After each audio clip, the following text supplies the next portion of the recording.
Hey everyone, Tiv here, and I'm just here to bring a little bit of weird news in the Transformers and Tokusatsu departments for the week.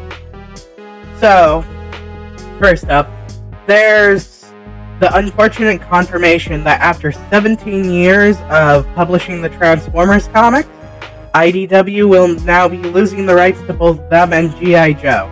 We have no news on, confirmed news on who's going to be making the comics after this point. Rumors have it that Skybound is bidding to make a purchase, but whether or not those rumors ring true, who knows for sure yet.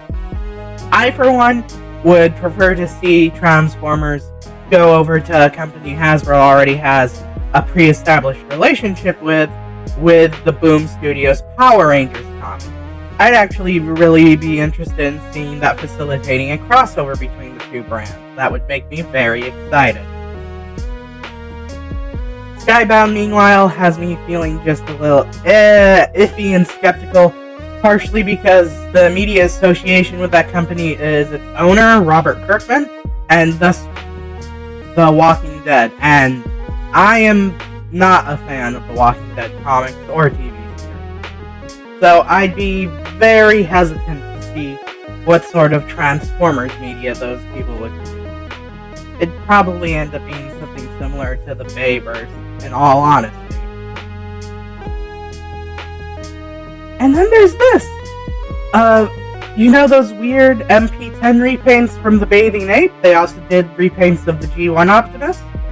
Well, it goes one step further now with the Optimus Prime repaints, in that even the Bear Brick version is getting Bathing Ape store exclusive recolor for some reason. Look at this! It's adorable, but it's not needed.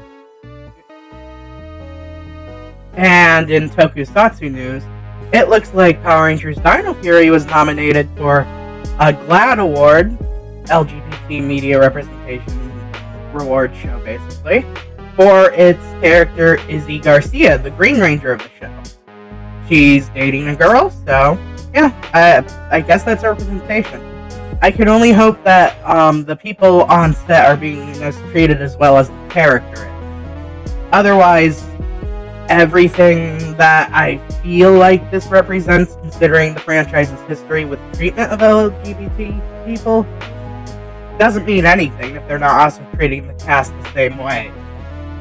It's just a buzzword being used to pull attention to it otherwise. But I'm confident enough in Hasbro and how they've presented representation in the past that I feel like this is probably something to do David Yost proud. Also, B-Fighter Kabuto CSM was announced for the changer from that series, which is a shock, but I guess it is the most popular of the Metal Hero series from that era, having been adapted into Beetleborgs and all. Heck, there'll probably be a few wayward Beetleborgs fans importing it. And finally, there's this weird figure art that's being one of the first mass retail releases for figure arts in America with the Mastermind Japan Cross Kamen Rider thing. And I'm just gonna say it, I don't like how this figure looks. The all black and grayscale color scheme makes it look like the life is drained from Kamen Rider in a way similar to Optimus Prime when he died. If it was like more pencil styled and made to look like it came from a manga panel, that I could get behind.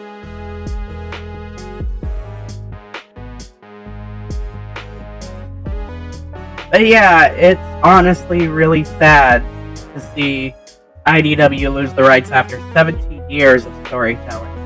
But progress must march on, and lots of other creative minds can probably be open to the Transformers franchise. And the Tumblr question for today is, what do you think of Shattered Glass from Road Grabber 1? And I answered with, I sure don't want to meet my mirror self. They're probably a huge prune and hoard knowledge to themselves instead of sharing it. As for how I feel about it as a storytelling mechanic, it's good fun. but I'd like to see how more notable Transformers characters react to their doppels. Like, how would Optimus react to Nemesis Prime? How would Megatron react to a noble and good version of him after he'd lost his way?